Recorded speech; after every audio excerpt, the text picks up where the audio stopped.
பாஜகவில் இருந்து விலகி தனி கட்சி தொடங்குகிறார் அண்ணாமலை. ரஜினி ஆதரவுடன் திருச்சி கிழக்கில் போட்டி. குஷியில் ஆதரவாளர்கள். தமிழக அரசியல் களம் மீண்டும் ஒரு பெரும் புயலுக்கு தயாராகி வருகிறது. தமிழக பாஜகவின் முன்னாள் தலைவராகவும் இளம் தலைவராகவும் அடையாளம் காணப்படும் அண்ணாமலை பாஜகவில் இருந்து விலகி தனி கட்சி தொடங்கப் போவதாக வெளியாகியுள்ள தகவல்கள் அரசியல் வட்டாரங்களில் பெரும் அதிர்வலைகளை ஏற்படுத்தியுள்ளன.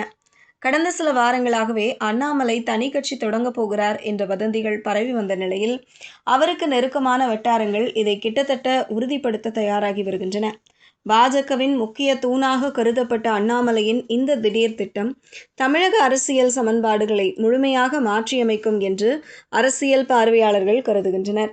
சமீபத்தில் நடைபெற்ற சட்டமன்ற தேர்தலுக்கு முன்பாக அண்ணாமலை திடீரென அரசியல் நடவடிக்கைகளில் இருந்து முழுமையாக விலகி மௌனம் காத்தது பலருக்கும் பெரும் ஆச்சரியத்தை ஏற்படுத்தியது. தீவிர அரசியல்வாதியாக இருந்த ஒருவர் தேர்தல் நேரத்தில் அமைதியாக இருந்ததற்கான காரணம் இப்போது தெளிவாகியுள்ளது.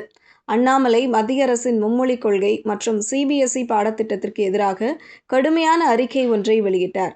இந்த அறிக்கை அவருக்கு பாஜக மேலிடத்திற்கும் இடையேயான ஆழமான விரிசலை வெளிச்சமிட்டது.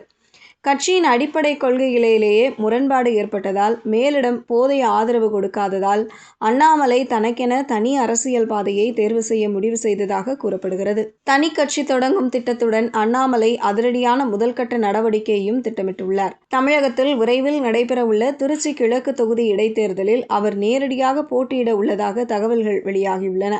இது மட்டுமல்லாமல் தாராபுரம், மதுராந்தகம், பெருந்துறை, அம்பாசமுத்திரம் உள்ளிட்ட காலியாக உள்ள இடைத்தேர்தல் தொகுதிகளிலும் தனது புதிய கட்சியின் சார்பில் விரைவில் வலுவான வேட்பாளர்களை நிறுத்த அவர் தீவிர ஆலோசனை நடத்தி வருவதாகவும் கூறப்படுகிறது. பூத் அளவில் ரகசிய வேலைகள் ஏற்கனவே தொடங்கப்பட்டுள்ளதாகவும் பல்வேறு தரப்பினருடன் பேச்சுவார்த்தைகள் நடைபெற்று வருவதாகவும் தெரிவிக்கப்படுகிறது. இந்த நடவடிக்கைகள் அண்ணாமலையின் திட்டம் மிகவும் தீவிரமானது என்பதை உறுதிப்படுத்துகின்றன. தற்போது அண்ணாமலை ஆன்மீக பயணமாக நேபாளம் சென்றுள்ளார். பயணத்தை முடித்துக்கொண்டு விரைவில் சென்னை திரும்ப உள்ள அவர் சென்னை வந்ததும் சூப்பர் ஸ்டார் ரஜினிகாந்துடன் முக்கிய சந்திப்பு நடத்த திட்டமிட்டுள்ளார். ரஜினிகாந்தின் அரசியல் ஆர்வம் அனைவரும் அறிந்ததே. அண்ணாமலையின் நேர்மை, துடிப்பு மற்றும் தமிழக மக்களுக்கான அர்ப்பணிப்பு ரஜினிகாந்துக்கு மிகவும் பிடித்தமானது என்பதால் அவரது புதிய கட்சிக்கு ரஜினி முழு ஆதரவு அளிக்க அதிகம் வாய்ப்புள்ளது என்று கூறப்படுகிறது.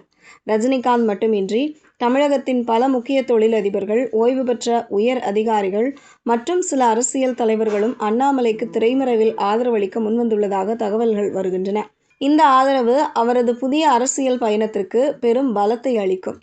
அண்ணாமலையின் இந்த முடிவு பாஜகவுக்கு பெரும் இழப்பை ஏற்படுத்தும் என்று கருதப்படுகிறது. தமிழகத்தில் பாஜகவை வலுப்படுத்திய முக்கிய முகங்களில் ஒருவரான அண்ணாமலை இனி மாற்று சக்தியாக உருவெடுக்கப் போகிறார் என்று ஆருடங்கள் கூறுகின்றன. சென்னை திரும்பியதும் அவர் வெளியிட உள்ள அதிகாரப்பூர்வ அறிவிப்பை ஒட்டுமொத்த தமிழகமும் ஆவலுடன் எதிர்பார்த்து கொண்டிருக்கிறது. இந்த அரசியல் மாற்றம் தமிழகத்தில் புதிய கூட்டணி சமன்பாடுகளை உருவாக்கும் என எதிர்பார்க்கப்படுகிறது. அண்ணாமலையின் தனி கட்சி தமிழக அரசியலில் எத்தகைய தாக்கத்தை ஏற்படுத்தும் என்பதை அடுத்த சில வாரங்கள் தீர்மானிக்கும்.